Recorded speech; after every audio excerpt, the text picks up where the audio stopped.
Canada. I'm with the property firm. It's a small boutique real estate company and management company in downtown Kissimmee, Florida. And I'm here with Troy. Hello. Hi. Troy's from Christensen Financial. Why don't you tell a little bit about yourself? Excellent. Yeah, I'm Troy with Christensen Financial. We're a local lender that we do lend all over the state of Florida, but our home base is over in Altamont Springs, and Central Florida is where we do most of our business. We'll be happy to assist you. Yeah, so we're here out today in this beautiful house. We are going to do a little quick inspection video for you guys. And with us, we have David from 3D Inspection Services. Hey, David. Hi. Nice to see you, David. Hi, Troy. I'm David Williams with 3D Inspection Services. We're certified master inspectors. We've been doing inspections for 11 years, and over that time frame between Dave Jr. and myself, we've completed over 10,000 inspections. I'm here to talk about the 5 main components. Yeah. Okay. Which consists of the roof, the AC, the electrical system, the plumbing system, and then of course the structural integrity of the house. Yeah. And these are all major important factors when you buy a house. For our clients, it's important to know what you buy, and that's why we should call David.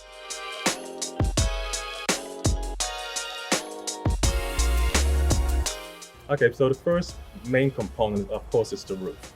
And what's really important is that you identify, one, is the age of the roof. We identify if there is any issues with the roof, i.e. damage, if there's any kind of roof leaks, and type of material that's being used. The reason why that's important is because all roofing material have a life expectancy. So if we can determine when the roof was installed, we can also determine when an estimated replacement year would be on it. But it's very important. A roof is one of the major costs, could be a major cost on any house. So it's important for us to determine the life expectancy of the roof and if there is any damage going on right now. And for the finance reasons on that, the appraiser is going to come out. If they feel the roof has less than 2 years of life expectancy, it actually will make it to the loan can't be done. So it's important the home inspector's out there to see how long, how old is this roof and what the quality of the roof is. So it's very important. We also want to make sure that even though the roof may have been replaced recently, we want to make sure that the required permits are pulled and that the roof was professionally installed.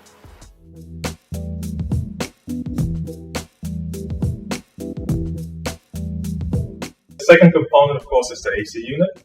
And any questions about the AC? Well, how old is a unit? How can you tell that? Because at my house, mine went bad. I don't know how old it was, and I still don't know how they found out. Yeah, but that's a really good question.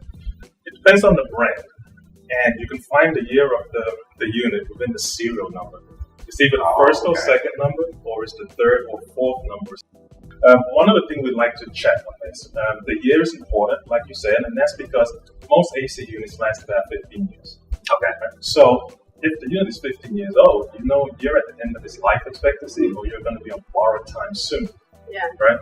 If it's 2 years, 3 years, then now you've got an estimated 12 years or so before you should have to replace the whole. We want to determine the temperature going into the unit compared to the temperature coming out of the unit. We want that number to be anywhere between 16 and 22. Degrees. Yeah. Yeah, it's okay. And the reason for that is 16 and 22. All right. How do you find that out? well, we've got all types of tools, infrared thermal imaging camera, thermostats. We check the temperature going in at this point. We check it coming out at the registers. Mm-hmm. And if that number is below 16, then we always recommend that you get the service. Coils could be getting Coils could be Freeze, burning, right? and all kinds of things would be going on where it's just not cooling fast enough. And the reason why it's important, if it's not cooling fast enough, when you set that thermostat at a particular number, you may never get to that number. And so the unit's going to run continually. And also, change filter is important. Yeah. There's a lot of houses that I go into, and I pull it out, and I'm like, ooh, you probably should have changed that like 3, 4, 5 months ago. For years. Yeah, exactly. So it's important to maintain your AC. So now when you check your AC, you check in here, which is the air handler, right? Yeah. And then the outside unit It's the compressor. the compressor, and you check that as well. Yeah, of course. Okay. Yeah. We wanted to make sure we check the compressor and the air handler. A couple things we want to check. One, make sure it's the same brand. Sometimes you'll see a Carrier brand and a Bryan brand or something else on the outside. They may not work efficiently together. You want to check the tonnage. You want to make sure the tonnage is the same. And then, of course, the year. You want to say, okay, this is 2016. Let's see if the outside unit is 2000. It could be 15 years on the outside, and at least you know what you have. Exactly. I see.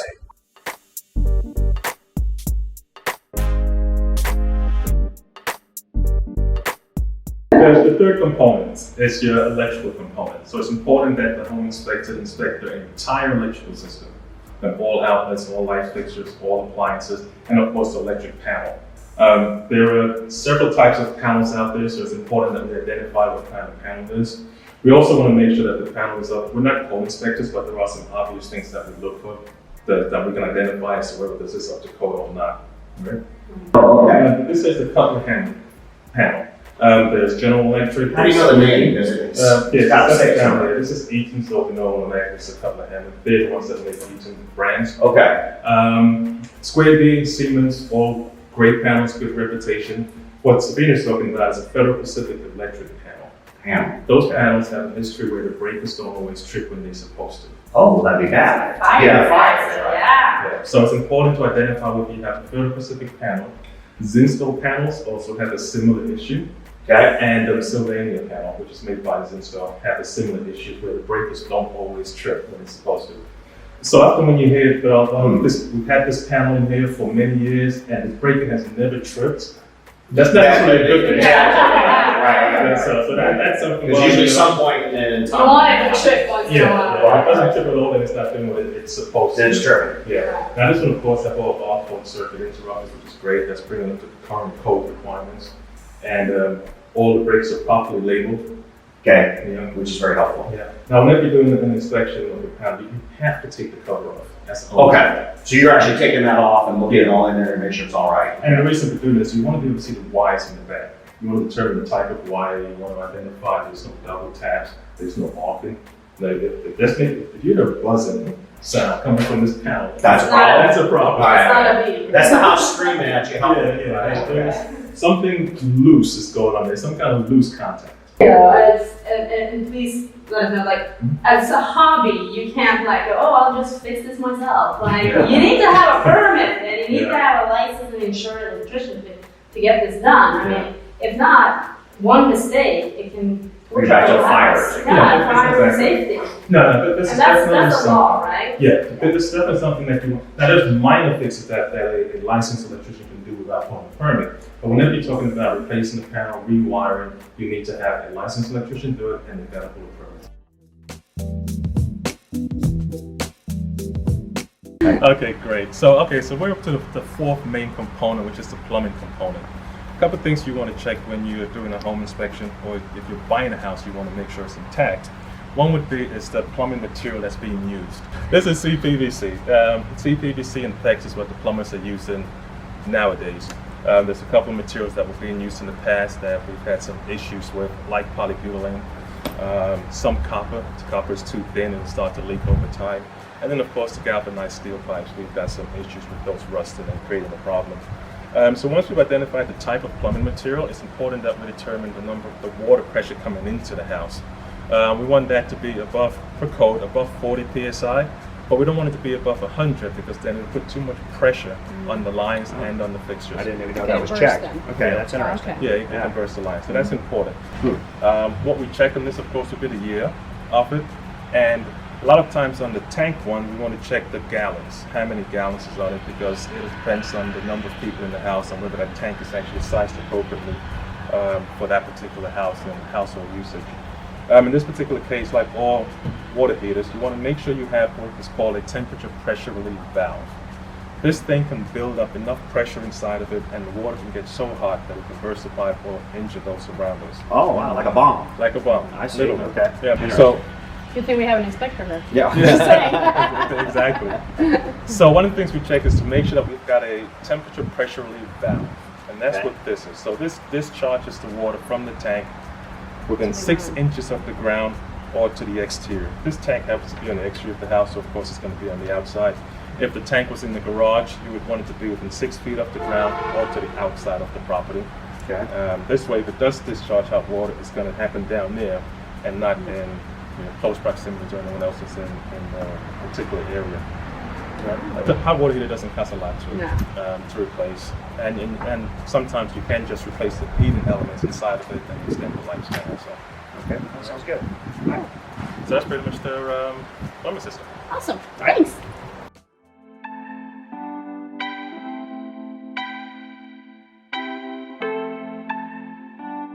Well, the fifth and final main component of any inspection is going to be the structural integrity of the house. And a couple things that you want to determine is is this a block construction or is it wood frame? Okay. How can you easily determine that? You can actually tell from the street, actually, just by looking at it. If it's a single block or concrete block house, the window sets in, just like you can see at this point. Oh, because they build a block and put the window in. Put the window in on the inside. Okay. Now, if it's a wood frame structure, the window is flush with the outside. Why is that? Not to get water to settle Not there? to get water to go behind the wood, just like on the second floor there. Oh. On this particular house, Yeah. the first floor is concrete block, the second floor is wood frame. And you're right, the windows are exactly as you're saying. Yeah. Interesting. If it's a wood frame structure, I highly recommend doing a termite inspection, an all wood frame structure, no matter how the age of the property. On concrete block houses, one of the issues we're having, sometimes is we'll have these settling cracks. Actually, in Florida, a lot of the times. It's not a structural issue. It's Florida, it's sandy. I would be more surprised if I didn't see any settling cracks. It's moving. If the house is settling, it's going to settle. I see settling cracks on some new houses sometimes, believe it or not. So what's important is to identify where the cracks are. Go on the inside, check with your moisture meter, infrared camera, see if there's any moisture between the walls. Moisture on the inside generate wood rot, termites, you have all kinds of mold, possible mold. And this is where you have that device where it shows percentage of, like, you can have 100% moisture, you can have 20% moisture, and so what, right? Yeah, definitely. Yeah, and the moisture meter goes anywhere from 0% up to 100%. Right. So there's moisture in most building material. So anything in the low percentage, anything from 0 to 9, 0 to 15, that's somewhat acceptable. But anything above that, you want to see exactly where the moisture is coming from. And this is definitely not to scare any buyers off. Oh, This is, as you say, it's Florida, Yeah. and settlements, cracks, it's common. Very common. I've seen this on probably 95% of the houses. Oh, really? That much? Okay. Practically every house I Now, if inspect, you see a I'm going to- spider web of one, you might Then want that's to. something Yeah. You want to. Yeah. If might wanna you put a reconsider. bowling ball on the floor and it rolls, we got to think twice. Yeah. Okay. Well, yeah, there's easy ways of determining if there's some structural issues going on. And you're Okay. right, if the floor That's is the not goal, level, is to see if there's structural issues. Yeah. Okay. These are settling cracks. It is normal. It is something I would expect to see. But yeah, part of our responsibility is to determine if there is anything that can structurally affect the house. And at that point, we recommend that we get a licensed structural engineer to come and assess Do it an actual after us. report to it. That will cover sinkholes and things along that type of Yeah, line. exactly, definitely. A question for you now. All the 5 steps or 5 items, the main items. How long does a home inspection take from the moment you arrive to the moment you leave? I'm just curious. That probably depends on the size of the house too. Yeah, Condo definitely. to townhouse to single family, Oh, yeah, I didn't think 2-story, about 1 that. story. Yeah. Definitely based on the size of the house in square feet. I said for every 1,000 square feet, it's about an hour. So if it's Okay. about 2,000 square feet, 2 hours, 3,000, 3 hours, 4,000. That makes sense. On average, we normally take a little longer because we try to document. I think a little longer makes you more thorough, right? Yeah, exactly. And that's Because our reason for doing what our it. client can expect after they hire you is that they're going to get a report, which is not 3 pages long. No. I've seen the reports. Pictures, They're very, very thorough. It's description and recommendations. And that being said, a home inspection is not to like you to cancel the deal. Is to just to let you know what is going on with the house. Sometimes we need to cancel and move on, and other times you can negotiate, and other times you just like, okay, this is what's happening. You make a plan on what is. These are the needs items to you be know you fixed. need to work on. Yeah, And the exactly. outlet, small and this stuff. I can budget for. Yeah. Almost like what I said when we started. I haven't seen the perfect house yet. Right. And now that we've gone over the 5 main components, it's important that you take a step back. I said, okay, yes, we saw some issues with settling cracks. Yeah. So what's really important? Right. And in my opinion, what's really important is out of the entire list that we're going to give you, and yes, our report is going to be between 75 and 85 pages when we finish with it, is to see, is there anything that's going to cost a lot of money to fix? Right?